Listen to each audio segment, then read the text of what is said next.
یہ پٹھان کون ہیں؟ یہ کس کی اولاد ہیں؟ یاد رکھیں دوستو، پٹھان یا پشتون جو قوم ہے وہ پوری دنیا میں غیرت اور بہادری کی مثال سمجھی جاتی ہے۔ تاریخ گواہ ہے کہ نہ تو یہ کسی بادشاہ سے ڈرے ہیں اور نہ ہی کبھی کسی ظالم حکمران کا خوف طاری ہوا ہے ان پر۔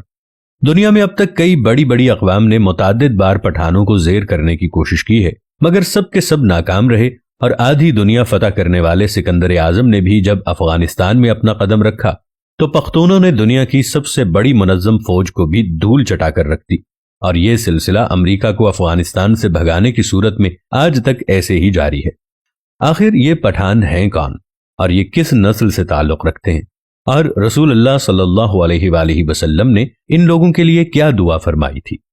آج کی اس ویڈیو میں ہم آپ کے ساتھ دنیا کی اس بہادر قوم کے بارے میں ڈسکس کریں گے جسے دنیا پٹھان اور افغان کہتی ہے۔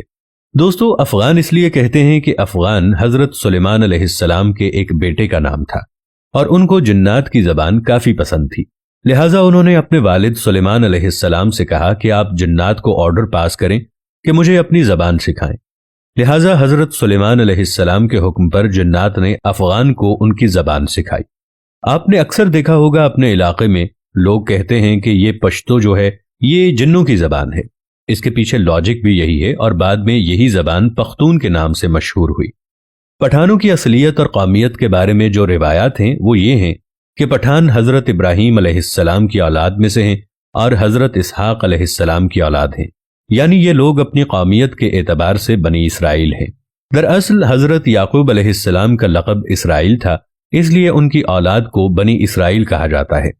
حضرت یعقوب علیہ السلام کے 12 بیٹے تھے، اور انہی سے بنی اسرائیل کی 12 قومیں آگے چلیں، اور تاریخ دانوں کے مطابق انہی میں سے ایک قوم ان پختونوں یا پٹھانوں پر بھی مشتمل تھی۔ جب رسول اللہ صلی اللہ علیہ وآلہ وسلم نے دین اسلام کی تبلیغ شروع کی اور لوگ جاق در جاق اسلام قبول کرنے لگے، تو اس وقت پٹھان قوم کا سردار جس کا نام قیس عبد الرشید تھا، وہ اپنے پورے خاندان کے ساتھ رسول اللہ صلی اللہ علیہ وآلہ وسلم کی خدمت میں حاضر ہوا، اور آپ صلی اللہ علیہ وآلہ وسلم کے ہاتھ پر بیعت کر کے مسلمان ہو گیا۔ اب جو کہ قیس ایک عبرانی لفظ ہے، لہٰذا آپ صلی اللہ علیہ وآلہ وسلم نے اس کو تبدیل کر کے عبد الرشید نام کو پسند فرمایا، اور یوں حضرت قیس عبد الرشید نے اپنے پورے قبیلے کے ساتھ اسلام قبول کر لیا، اور اس طرح سے انہیں پہلے پختون صحابی ہونے کا اعزاز حاصل ہوا۔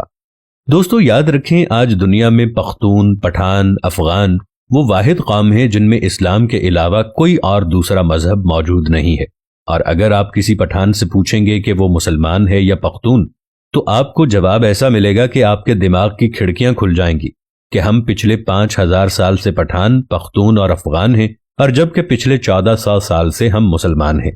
اب سوال یہ پیدا ہوتا ہے کہ افغان قوم کو پٹھان کیوں کہا جاتا ہے؟ تو اس کے پیچھے واقعہ کچھ یوں ہے کہ جب کافروں نے مکہ مکرمہ پر قبضہ کر لیا تو رسول اللہ صلی اللہ علیہ وآلہ وسلم نے حضرت خالد بن ولید رضی اللہ تعالی عنہ کو آرڈر پاس کیا کہ جاؤ اور اپنے افغان بھائیوں کو جہاد پر بلا لاؤ۔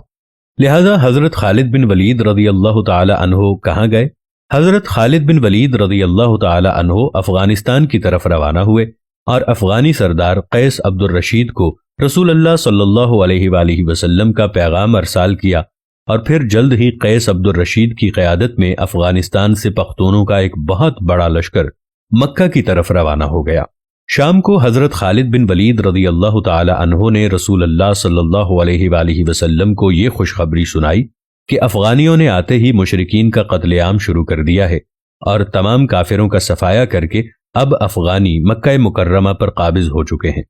جب رسول اللہ صلی اللہ علیہ وآلہ وسلم نے یہ سنا تو اس وقت آپ صلی اللہ علیہ وآلہ وسلم کی زبان مبارکہ سے یہ الفاظ نکلے، بطون بطون بطون۔ پھر آپ صلی اللہ علیہ وآلہ وسلم نے فرمایا، اللہ ان کی اولاد کو فروغ بخشے گا اور ان کے قبیلے کی طاقت اور تعداد سب سے زیادہ ہوگی۔ اس کے بعد رسول اللہ صلی اللہ علیہ وآلہ وسلم نے فرمایا کہ اس مرد یعنی پہلے پختون صحابی قیس عبد الرشید کی نسلوں میں سے ایک عظیم قبیلہ پیدا ہوگا جس کے افراد قیامت تک سلامتی اور اتحاد کے ساتھ شریعت اسلامی پر ثابت قدم رہیں گے۔ اب جو لفظ رسول اللہ صلی اللہ علیہ وآلہ وسلم نے فرمایا یعنی بطان، یہ عربی زبان کا لفظ ہے جس کا مطلب ہے ایک ایسی سخت لکڑی جو بڑے بڑے سمندری جہازوں میں لگائی جاتی ہے۔ جس کو سمندر کا خطرناک پانی بھی برباد نہیں کر سکتا۔ یعنی پٹھانوں کو ان کا یہ نام خود رسول اللہ صلی اللہ علیہ وآلہ وسلم نے دیا تھا، اور جب یہ لفظ بطان بر صغیر میں پہنچا تو بطان سے پٹھان ہو گیا۔ آج اس قوم کو فارسی زبان میں پشتون اور ان کی مقامی زبان میں پختون اور اردو زبان میں پٹھان کہہ کر پکارا جاتا ہے۔ یہ قوم پوری دنیا کے مختلف علاقوں میں پھیلی ہوئی ایک غیرت مند قوم شمار کی جاتی ہے، جس میں افغانستان، پاکستان اور بھارت اول نمبر پر آتے ہیں۔ پٹھانوں نے قیام پاکستان میں بھی بھرپور حصہ لیا تھا، اور بعض انگریز مورخین کا ماننا ہے کہ یہ پٹھان قوم ارجینیا کے کسی علاقے میں رہا کرتی تھی، اور ارجینیا کے لوگوں کا بھی یہی کہنا ہے کہ پٹھان قوم ارجینیا کا ایک حصہ ہے۔ پٹھانوں کا اللہ کی راہ میں لڑنے کا جذبہ ہے جو آج تک اس قوم کے اندر ایسے ہی باقی ہے۔ یہ لوگ اپنے دین کو لے کر کافی سخت ہوتے ہیں اور شریعت اور نام خداوندی کے لیے ہر وقت مر مٹنے کے لیے تیار ہوتے ہیں۔ آپ نے افغانستان میں تو دیکھا ہوگا، جس کا نظارہ ہمیں دنیا کے اکثر مختلف حصوں میں دیکھنے کو بھی ملتا رہتا ہے۔ اس قوم کا ذکر قرب قیامت میں پیش آنے والے واقعات میں بھی ملتا ہے، اور بعض مورخین کے مطابق حضرت امام مہدی رحمت اللہ علیہ کی مدد کے لیے جو بر صغیر سے کالے جھنڈوں کا لشکر نکلے گا، ان میں کافی بڑی تعداد انہی پٹھانوں پر مشتمل ہوگی۔ قرب قیامت کی نشانیوں میں خراسان کے علاقے کا جو ذکر کیا گیا ہے، اس میں بھی افغانستان شامل ہے۔ اسی لشکر کے بارے میں رسول اللہ صلی اللہ علیہ وآلہ وسلم کا فرمان ہے کہ قرب قیامت اس کالے جھنڈے والے لشکر کا راستہ اس دنیا میں کوئی بھی نہیں روک پائے گا، یہاں تک کہ یہی کالے جھنڈے بیت المقدس کے اندر نصب کر دیے جائیں گے، جبکہ بعض دوسری حدیثوں کے مطابق غزوہ ہند کا آغاز بھی خراسان یعنی موجودہ افغانستان سے ہی ہوگا۔ چنانچہ افغانیوں کی اس قدر غیرت، جرت اور بڑی بڑی سپر پاورز کو بغیر کسی ہتھیار کے دھول چٹا دینا، یہ سب حضور اکرم صلی اللہ علیہ وآلہ وسلم کی دعاؤں کا ہی اثر ہے، جو کہ آپ نے اس قوم سے خوش ہو کر ان کے حق میں اللہ تعالیٰ سے دعا کی تھی۔